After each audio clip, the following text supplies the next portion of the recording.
Ok, donc nous allons voir comment compositer dans After Effects les différents calculs qui ont été faits. Alors, si je regarde ici dans mon dossier image, juste pour vous montrer une différence de ce qu'il y aurait si vous calculez chez vous ou sur la render farm.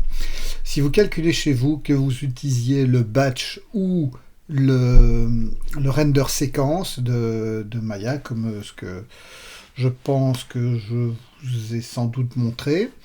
Euh, Si vous utilisez une de ces deux options, le problème c'est que vous allez avoir ça. C'est-à-dire qu'au lieu d'être encapsulé, donc ici on est sur l'image 86, vous avez et sur un seul render layer, l'arrière-plan, et vous voyez que toutes les passes sont séparées. Alors ça peut être bien d'avoir tout séparé, parce qu'effectivement après, dans l'absolu, vous ne devez pas aller rechercher dans le XR les différentes passes qui peuvent vous intéresser. Donc ça a des avantages, très certainement. Le désavantage, c'est que au lieu d'avoir par exemple, comme ici, donc dans ce qui sort de la render farm, chaque fois une séquence d'images. Alors le nom, évidemment, voilà, j'ai mis ce nom-là parce qu'il y avait une demande d'avoir un nom pas trop long pour la render farm, soit. Mais donc l'idée, c'est que ici, dans le plan 1, l'image 50 pour la passe AO, ben, j'ai toutes les... Enfin, pour le render layer ambient occlusion, j'ai toutes les passes qui sont dans cette EXR. Et donc j'ai une image au lieu d'en avoir voilà, 6, 7. Donc voilà, la grande différence c'est ça, c'est que soit c'est encapsulé, soit ce ne l'est pas. Alors si vous vous rappelez, dans les options de calcul, on avait coché Merge AOV. Merge AOV, ça donne ça. Ça donne ce résultat-là. Toutes les passes sont encapsulées dans une image EXR. Ça, c'est dans la vraie vie. Sauf que, voilà, Maya ne fait pas ça. À partir du moment où vous ne calculez pas, donc je remonte d'un truc, voilà, il va vous faire ça, il va vous déplier l'entièreté des passes. Bon, voilà. À savoir, vous pouvez donc pas facilement mélanger les deux, sans quoi c'est une gestion un petit peu difficile pour aller gérer tout ça. Donc l'idée c'est vous avez les images qui sortent de la render pass et ça il faut les rentrer dans After Effects, comment ça se passe. Donc aussi l'idée c'est tout est déjà rangé dans votre dossier image par plan. Donc ici j'ai un dossier plan 1, vous auriez un dossier plan 1, plan 2, plan 3 dans lequel vous avez les différents render layers. Hein, donc là-haut l'arrière-plan, l'avant-plan, le fond, mid-plan, ça, le Z-plan dans mon cas. Et je vais rentrer ça dans After Effects. Donc dans After Effects, je vais faire une importation de fichiers. Donc je vais chercher dans un premier temps, je vais peut-être prendre l'arrière-plan. Voilà, je prends la première, donc je suis bien dans mon image plan 1, arrière-plan. Je prends la première image et je vérifie bien que le cocher séquence OpenEXR dans ce cas-ci est activé. Alors comme ma fenêtre est un peu grande par rapport à ma capture, voilà, je referme et donc je peux importer et là il va importer. J'ai des informations ici par rapport au fichier que j'ai importé et vous voyez tout de suite il l'a importé en 30 images par seconde parce que je suis dans une version, alors ici c'est une version qui est quand même en français, mais qui quelque part par défaut la joue à l'américaine, donc 30 images par seconde. Donc clic droit, interpréter un métrage principal, et là je vais changer les 30 en 24 images par seconde. Et je vais faire ça pour chacun de mes imports aussi. Je vais renommer, donc Enter, ça c'est l'arrière plan. Donc c'est ma séquence d'arrière-plan. Et tout ça sera même dans un nouveau dossier que je vais appeler source. Voilà, et je vais ranger ça. Dans After Effects, il faut absolument ranger les choses parce que si vous ne rangez pas les choses, on est vite débordé. Donc je vais importer mes différents fichiers et les ranger de la même manière. Voilà, donc là j'ai rentré toutes mes sources, je les ai mises dans mon dossier source. J'ai bien vérifié qu'elles étaient toutes en 24 images par seconde. Oui, tout à l'heure, si vous avez vu, j'avais deux visionneuses. On verra tout à l'heure comment avoir ces deux visionneuses et à quel point ça peut être intéressant. Et donc l'idée c'est que une fois que j'ai ça, la première chose que je vais faire, c'est faire une composition qui va être ma composition principale. Donc je vais cliquer sur le troisième bouton ici en bas dans le menu et je vais créer une composition que je vais appeler comp final. Final, c'est jamais un mot qui est très intéressant à utiliser, mais enfin soit. Et ce sera une comp en, on va l'écrire, ça sera plus simple. 1980 x 720. On sera en 24 images secondes. Et voilà, donc c'est le HD 720, 720p. Et donc ça, ce sera notre composition finale avec un arrière-fond en noir. Ce sera mieux. Une durée, dans ce cas-ci, mon plan fait 200 frames, ça fait 8 secondes. Et voilà, donc là, j'ai ma compo finale. Je vais la laisser là, c'est très bien. Et je vais tout de suite mettre le fond, parce que le fond, il n'y a rien de spécial, il n'y a pas de passe à aller sortir du fond, etc. Éventuellement, si je veux avoir la bonne valeur de mon fond, je peux lui mettre, puisque c'est un EXR, je peux lui mettre un extracteur, ce qui va lui donner, parce que là, pour le moment, en fait, sa valeur lumineuse, enfin au niveau de sa colorimétrie, est un peu fadasse par rapport à ce qu'elle devrait être. Alors on peut mettre des corrections couleur gamma et tout ce qu'on veut bien, mais c'est encore plus simple d'aller chercher, alors vous avez le choix dans les effets ici, d'aller chercher un extracteur. Soit vous allez ici taper extractor et le trouver, et le glisser sur l'image, soit avec le calque sélectionné, vous allez dans effets, alors le calque sélectionné, voilà. Vous allez dans Effets, Canal 3D, et là, vous allez chercher l'extracteur. Et donc, simplement, en ne changeant rien de spécial, on ne va pas chercher quoi que ce soit, il n'y a rien de spécial à aller chercher. On a un ciel plus contrasté, simplement parce qu'on a mis le contracteur, l'extracteur dessus, plutôt, pas le contracteur, l'extracteur. Alors vous pouvez encore changer des valeurs ici. Alors ils sont peut-être pas le white point, le black point, vous pourriez le descendre. C'est pas une très bonne idée non plus. Ou le monter pour contraster un peu plus. Ouais, genre, je sais pas, 0.2, voilà, ça va contraster un peu plus, enfin voilà. Vous avez une possibilité d'action au niveau de l'extraction, mais on va le laisser par défaut 0,1, c'est très bien.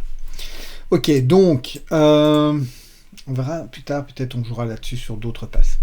Donc on a le fond dans ma composition principale, pourquoi? Parce que le fond, on ne va rien faire de spécial dessus.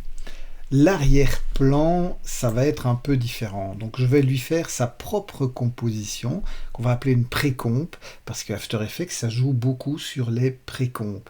Pour éviter d'avoir trop de calques un sur l'autre, qui finalement ne s'y retrouvent plus, c'est pas pratique. On travaille par pré-comp. Ce sont une sorte de pré-travail qui va... si vous vous rappelez comment par exemple dans Unreal, c'est quand vous faites un blueprint, ben voilà, c'est un peu ça l'idée, c'est vous préparer une partie du travail séparément. Et donc on va faire ça par exemple pour l'arrière décor. Donc je vais créer une séquence pour cet arrière décor, donc je le glisse sur la troisième icône. C'est une autre façon de créer une composition, et automatiquement cette composition va reprendre la taille, la durée, etc., le framerate de ma séquence. Donc c'est pratique pour créer des compositions. Et dans ce cas-ci, je vais renommer renommer cette séquence PC pour pré-comp, et je vais le nommer donc arrière décor par exemple, voilà. Et donc ça, ce sera, et alors je vais créer un nouveau dossier que je vais appeler pré-comp, et je vais le mettre dedans. Voilà, ranger. C'est toujours la même chose dans After Effects, il faut ranger. Alors ici, on pourrait faire ce qu'on a fait tout à l'heure. Donc effectivement, allons chercher sur ce... ouais, ça je vais fermer. Voilà, on va rester sur une seule vue pour le moment. Donc sur ce truc, je vais chercher un extractor. Hein. Comme j'ai été le chercher récemment, ben, il me le remet. Vous voyez là, tout de suite, c'est un petit peu fort foncé. J'ai pas envie de ça pour le fond. Donc je pourrais jouer ici sur un éclaircissement 0.25. Non, ça n'ira pas. 0.5, on va rester. 0.5, mais on va aussi rajouter des effets justement pour rendre le fond moins contrasté, plus... qui donne l'impression d'être perdu dans une certaine brume de distance. Donc pour ça, je vais mettre des corrections couleurs. Et ces corrections couleurs, plutôt que de les mettre directement sur le calque ici avec ma source, je vais créer un calque d'effet. Un adjustment layer en anglais dans le texte. Donc calque d'effet. Et sur ce calque d'effet, je vais ajouter un effet qui va être une correction colorimétrique. Alors je vais prendre luminosité et contraste. En français dans le texte, brightness, contraste en anglais, c'est tellement plus facile en anglais, enfin soit. Donc je vais augmenter la luminosité un peu et je vais descendre à peu près la même chose, plus 60, moins 60. Alors c'est déjà bien, mais c'est pas encore assez pour donner cette impression que c'est perdu dans la brume de chaleur au loin. Donc je vais rajouter un effet de niveau. Donc si je vais dans mes effets et je vais dans correction colorimétrique, j'ai niveau, level en anglais dans le texte. Et donc là, je vais jouer sur globalement le rouge, vert, bleu. Donc je vais... ouais, ça rend complètement fadasse l'image. Donc je vais aller quelque part dans ces aussi. Et je vais accentuer un petit peu le côté bleu. Donc je me mets sur le canal bleu et là aussi je joue pas trop, hein, juste ce qu'il faut pour vraiment donner l'impression que c'est plus loin, quoi. Et donc mes ombres sont plus bleutées parce qu'elles se perdent dans la brume de chaleur, enfin la brume d'horizon. Ok, donc dans ma compo finale, je vais pouvoir ajouter cette pré-comp que j'ajoute au-dessus de mon fond. Comme ça, je peux toujours un peu voir ce qui se passe. Et c'est ici que ça devient intéressant d'avoir deux viewers. Donc, je vais faire un nouveau clic droit, nouveau visualiseur, viseur.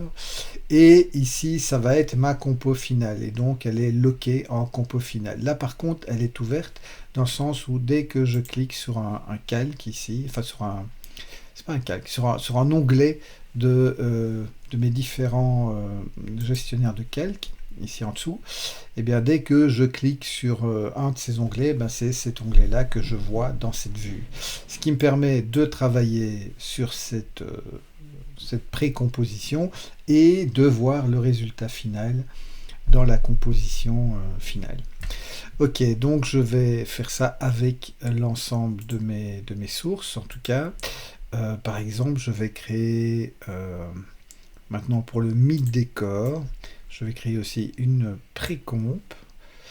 Donc cette pré-comp, ce sera PC mid-décor. Voilà. Donc ce sera une pré-comp, je le mets dans le dossier pré-comp. Je vais l'ajouter dans ma compo finale. Ça va venir forcément au-dessus de l'arrière-plan. Et là, on voit tout de suite que j'ai des choses à faire.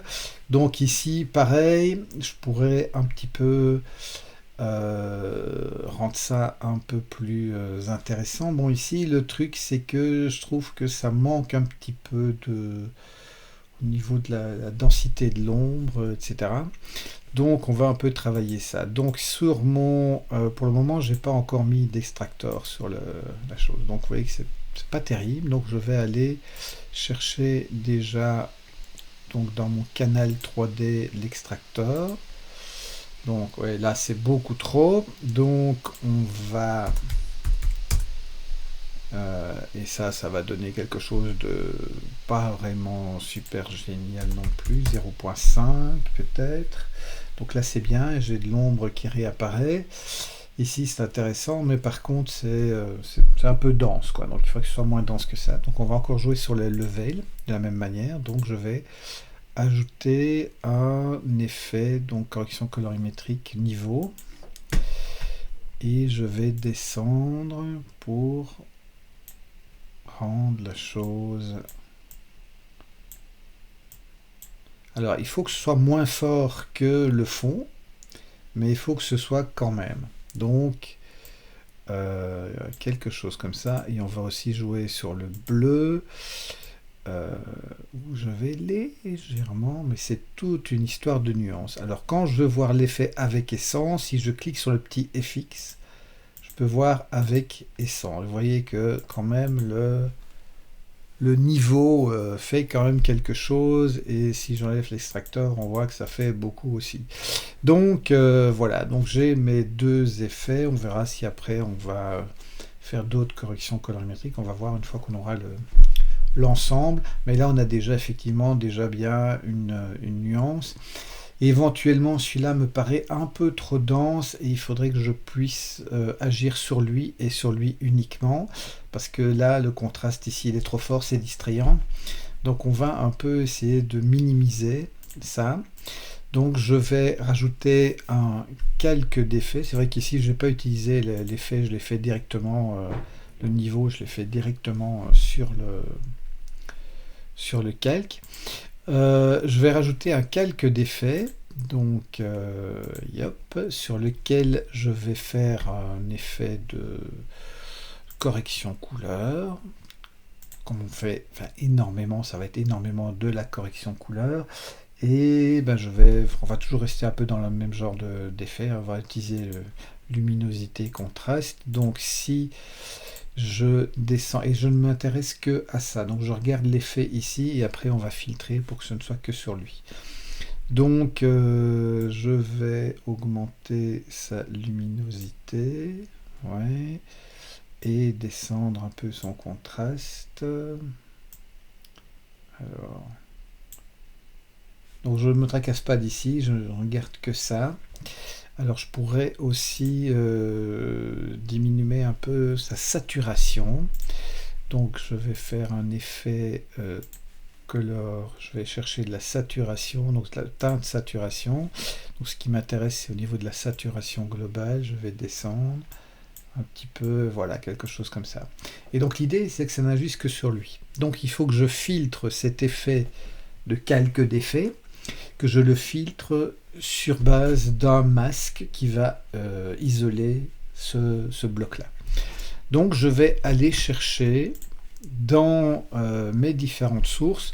Alors je pourrais le prendre, en fait, c'est vrai que je pourrais le prendre directement sur le Meet Decor, parce que dans le Meet Decor, j'ai un cryptomate aussi. Dans toutes les pages, j'ai un cryptomate.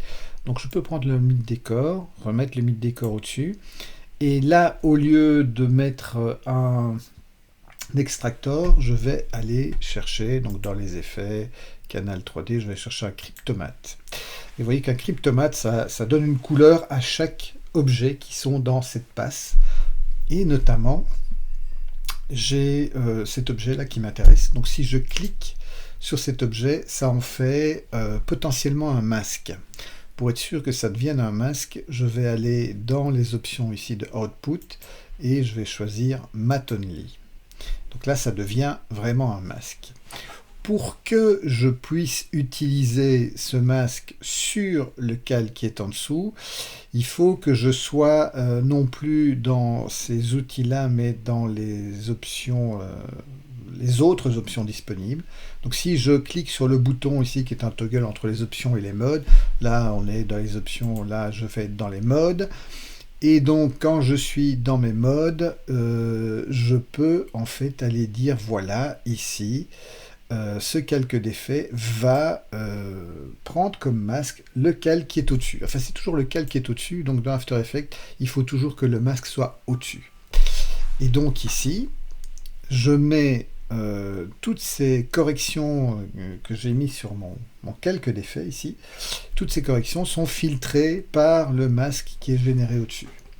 Et donc si j'éteins, on voit effectivement il n'a pas fait ce que j'ai dit parce que j'ai oublié de cliquer ici sur le petit bouton, voilà, ce petit truc ici sur le côté, il faut que je vois l'espèce de petit soleil, sinon ça ne fait pas effet. Donc voilà, et vous voyez maintenant, effectivement, j'ai une correction. Alors, est-ce que cette correction est bonne? Est-ce qu'elle est un peu forte ou pas? Imaginons que je la trouve trop forte. Je vais dans le transformer de mon calque d'effet et je peux encore diminuer son opacité. Alors si je remets, vous voyez ici dans la fenêtre, ici, c'est là en temps réel, là ça s'ajuste. Donc si je mets son opacité, mettons à 75%, bien, je vais avoir 75% de l'effet que j'ai rajouté. Et donc tout ça, ce sont des nuances. Le compositing, c'est une histoire de nuances. Donc, vous voyez, avec et sans, et là, ouais, ça donne mieux. Et je n'ai agi que sur cette partie-là, pas sur celle-là. Et je retrouve des valeurs ici qui sont proches de celle-là, et donc ça s'équilibre au niveau de mon milieu de plan. Et j'ai toujours une distinction entre le milieu de plan et l'arrière-plan, et donc ça, c'est intéressant, parce que je joue sur plusieurs niveaux.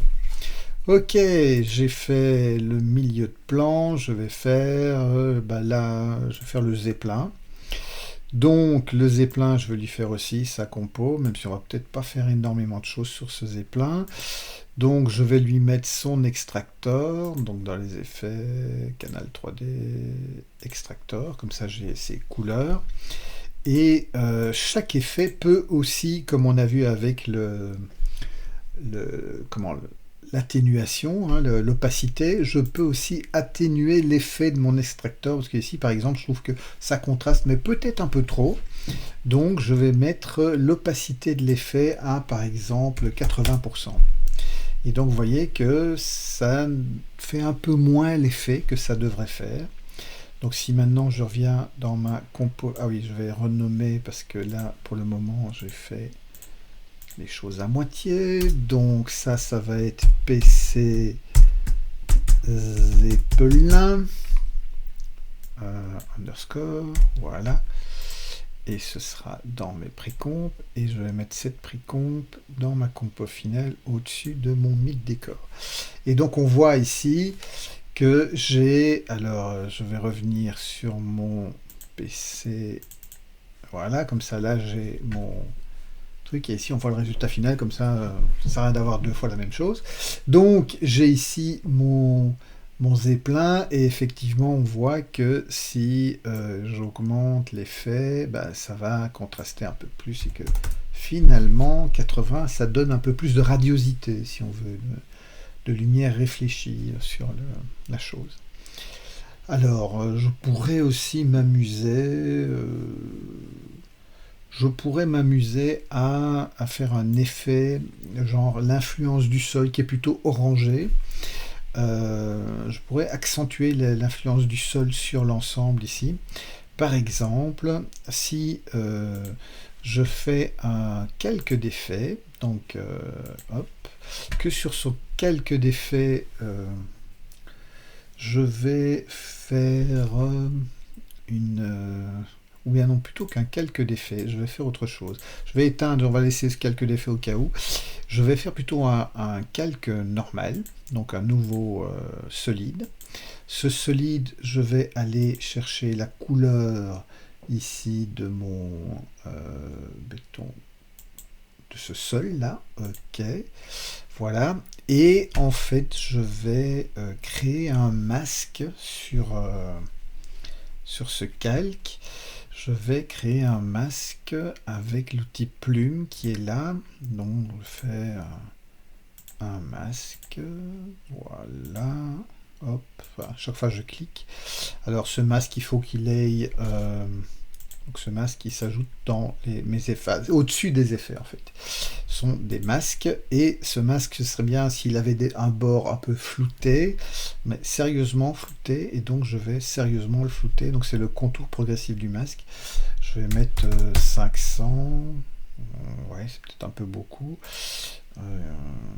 400, voilà. Et l'idée, c'est que ça va influencer la couleur. On voit ici, ça influence mais tout. Alors non, l'idée, c'est pas que ça influence tout, ça doit influencer uniquement le...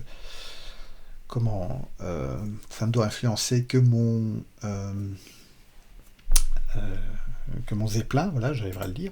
Donc en fait, je vais reprendre ce calque zeppelin pour aller chercher son alpha.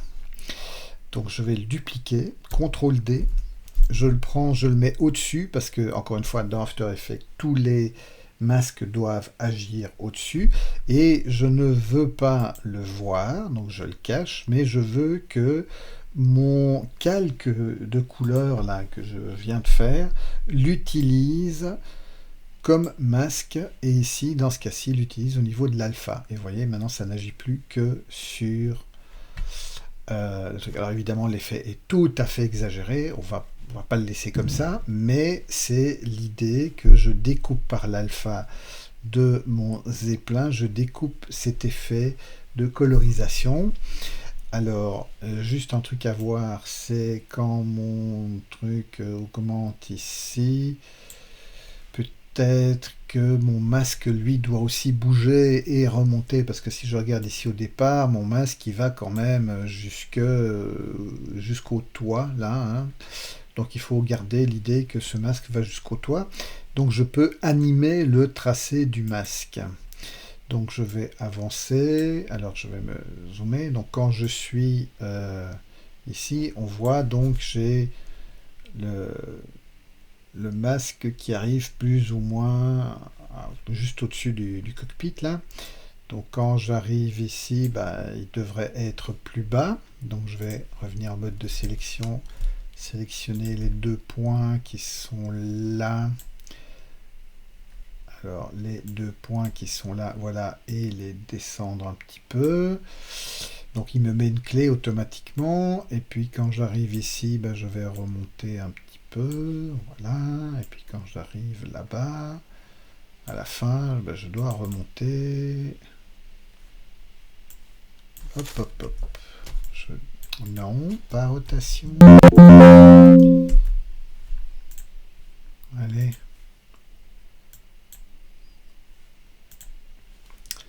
Pourquoi suis-je en mode rotation? Je ne veux pas être en mode rotation, je veux être en mode déplacement.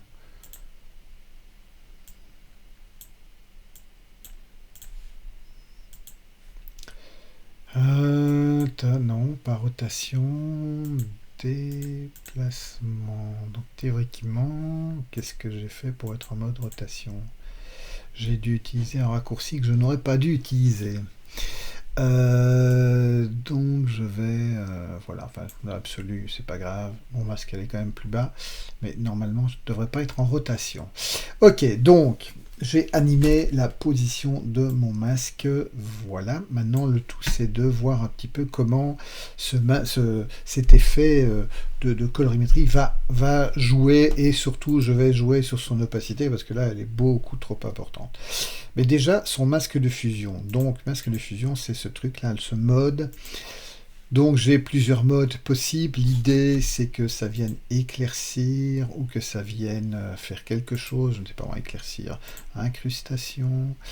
Qu'est-ce que ça donnerait sans et avec? Sans, avec, ouais, incrustation c'est bien. Ça donne bien cet effet de colorisation qui vient du sol.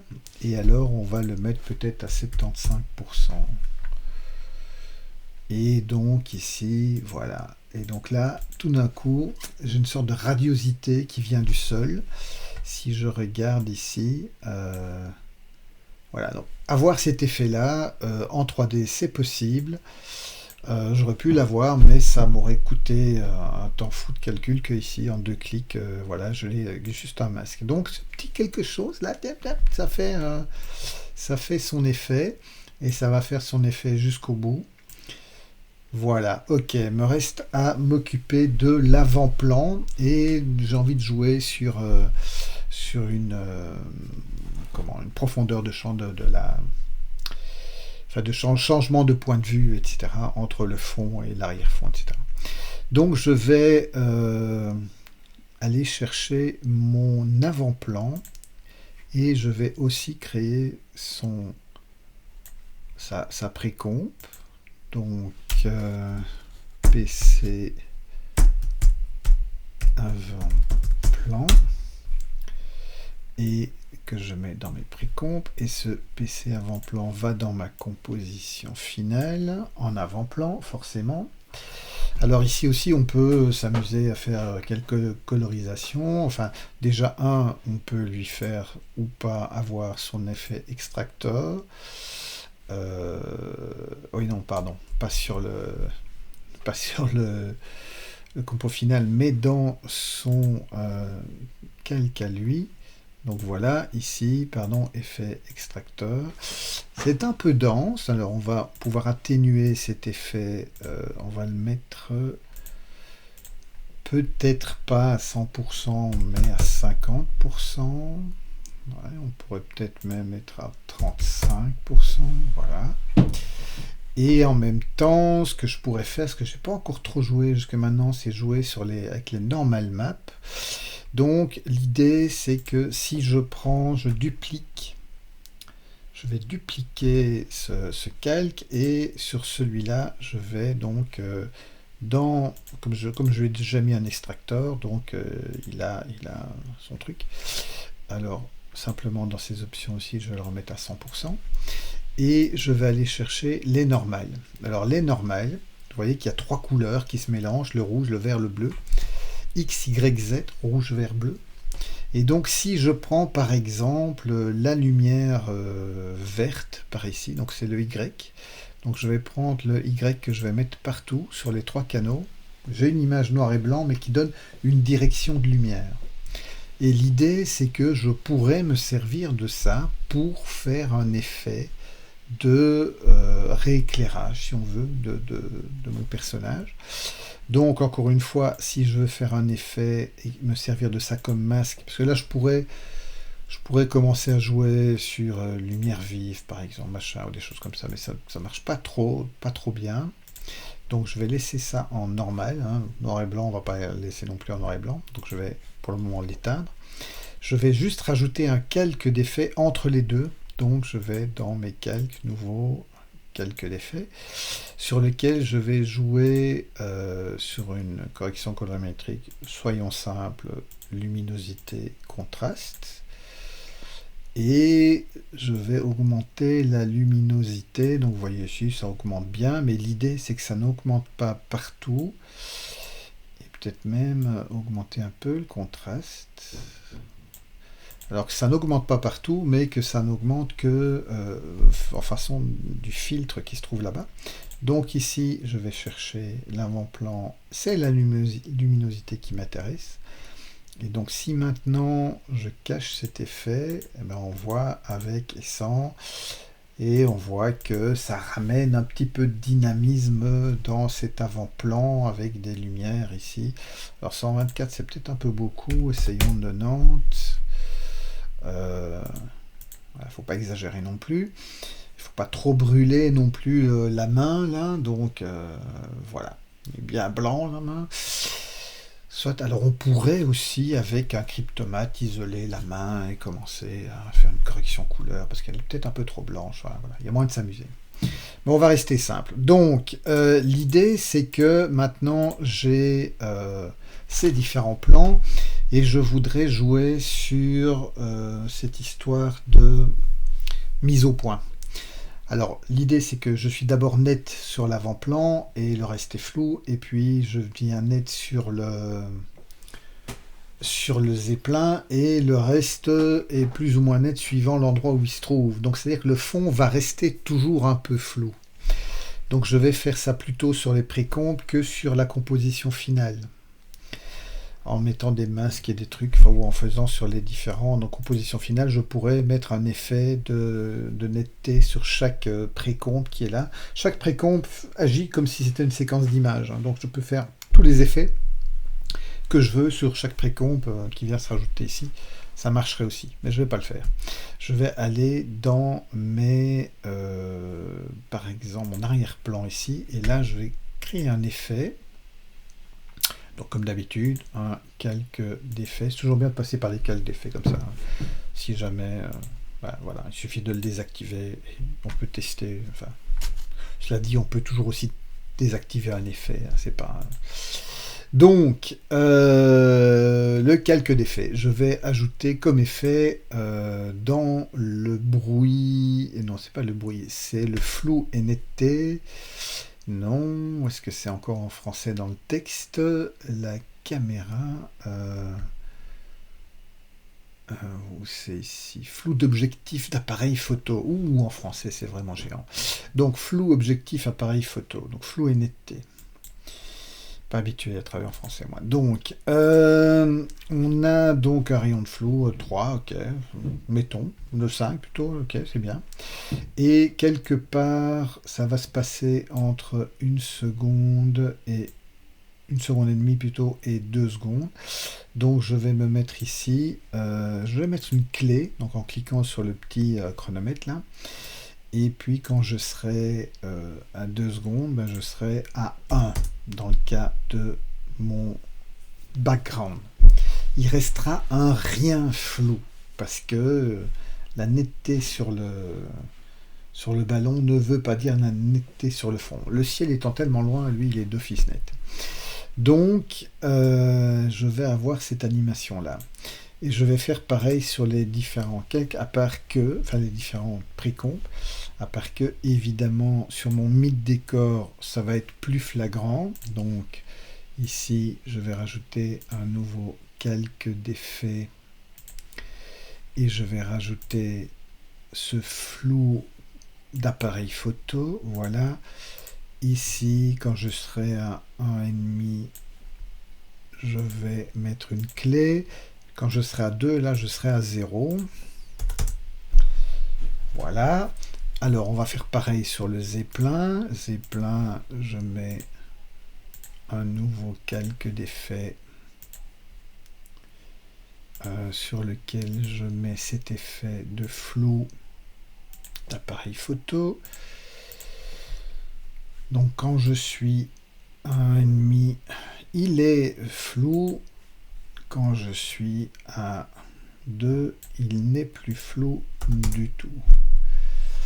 Et pour l'avant-plan, ça va être l'inverse. Donc, quand je suis sur l'avant-plan, donc, ben, on va ajouter un flou d'abord. C'est vrai que chaque fois, oui, non, on va ajouter un calque d'effet sur lequel on va ajouter cet effet de flou d'appareil. C'est toujours mieux de passer par un calque d'effet. Et donc ici, on va être l'inverse. Donc quand je suis à 2, je suis à 5, mais quand je suis à 1,5, je suis à 0. Voilà. Et donc là, je fais ma mise au point.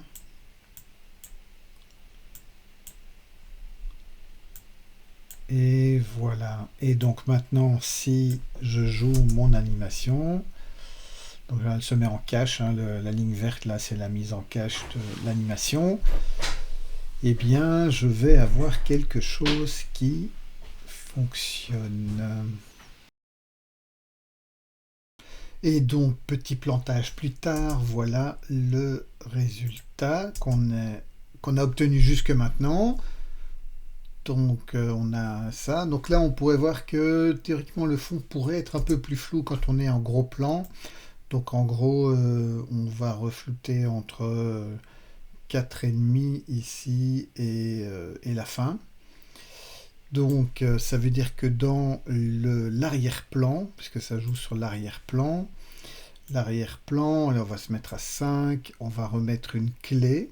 Donc là, je réappuie sur le petit losange quand je vais enregistrer la même valeur. Hein, enfin la clé, là. Si je réappuie dessus, ça va enregistrer la même valeur que celle qu'il y avait précédemment. Et quand je vais arriver à la fin, quasiment à la fin, ah oui, à 8 secondes, pardon. Voilà, donc là, je serai avec un flou un peu plus important, peut-être pas, peut-être qu'on pourrait être à 6. Voilà, ça sert à rien d'aller beaucoup plus loin. Et donc comme ça, on a quelque chose qui revient en variante. Alors ce rocher-là, est-ce qu'il serait proche de un peu moins? Donc lui peut aussi, donc ça c'est dans le mid décor. Donc je peux aussi venir entre 5. J'enregistre la clé et là je vais peut-être être à 3. Voilà, histoire d'avoir un peu de flou mais pas trop. Ok, donc là c'est bon, c'est réglé pour l'histoire de flou. Maintenant il nous reste l'ambient-occlusion. Théoriquement, l'ambient-occlusion vient en au-dessus de tout à la fin. Mais si je le mets ici au-dessus de tout, avec mes flous, là, ça va pas le faire.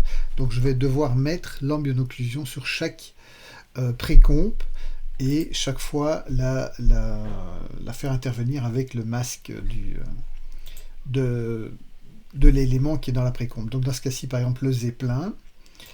Le zeppelin, donc je vais mettre l'ambient-occlusion sur ce calque du zeppelin. Je l'ai en totalité, mais ce que je veux, c'est qu'il soit filtré.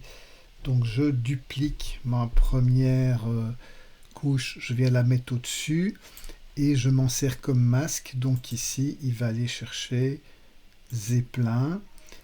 Donc voilà, je n'ai plus que l'ambient-occlusion sur le zeppelin et ici, elle va être multipliée. Donc c'est un produit en français dans le texte. Et je vais faire ça sur chaque élément. Mid décor, pareil. Je vais prendre là-haut. Je mets là-haut. C'est à haut et surtout, mais elle ne doit être que sur le... Comment dire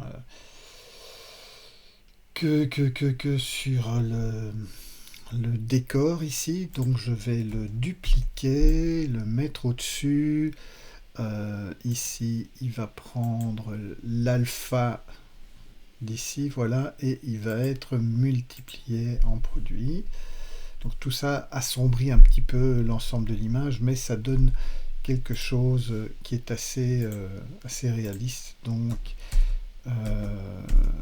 ça va venir ici, et avant ça, je vais mettre là-haut, voilà, qui va aussi aller chercher l'arrière-plan et qui va être multiplié. Voilà, voilà, voilà.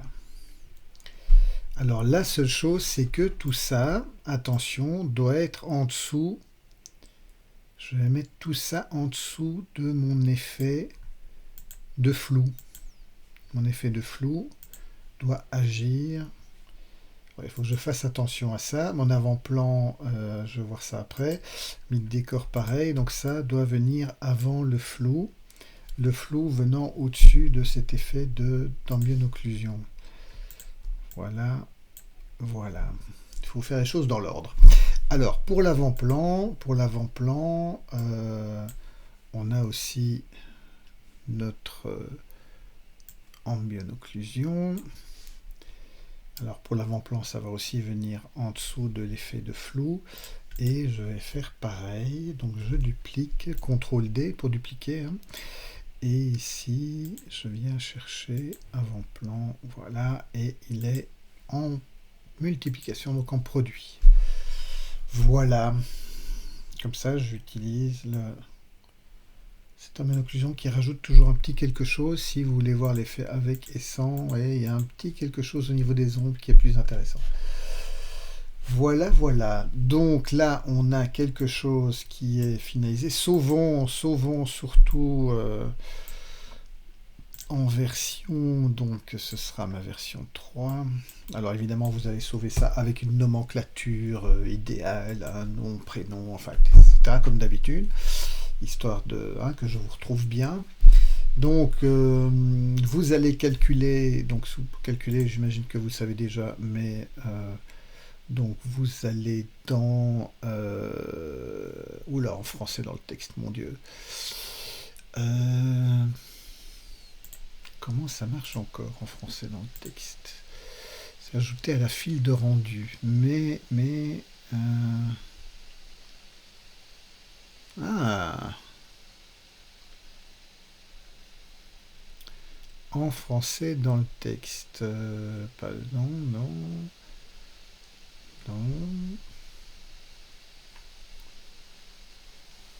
Composition, je n'étais pas dans mon menu. Oui, ajouter à la file d'attente de rendu, voilà. Et donc, on va prendre le H264, c'est très bien, il faut pas plus, machin. On va l'enregistrer quelque part, pourquoi pas dans votre projet. Alors, je ne veux pas votre projet Maya, mais je veux récupérer votre projet, enfin pas votre projet, votre scène After Effects. Si je vais récupérer la scène After Effects et je vais récupérer la scène Maya, la scène de rendu qui a servi au rendu. Enfin, c'est-à-dire vous me l'aurez envoyé pour le calcul, mais ça n'empêche, mettez-la dans votre dossier, dans le dossier ad hoc sur le serveur, sur Teams.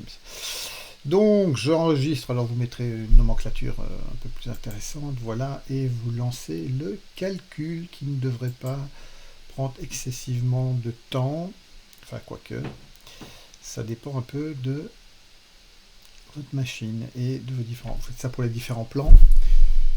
Vous me rassemblez les trois plans en un seul. Vous pouvez faire ça dans After Effects si ça vous amuse, faire ça dans Premiere, c'est plus facile, faire ça dans d'autres logiciels de montage, c'est tout aussi bien. Voilà le travail pour le compositing. Et vous voyez à quel point ça peut être vachement pratique de faire du compositing. Et d'ailleurs, la 3D ne s'arrête qu'après le compositing. Voilà.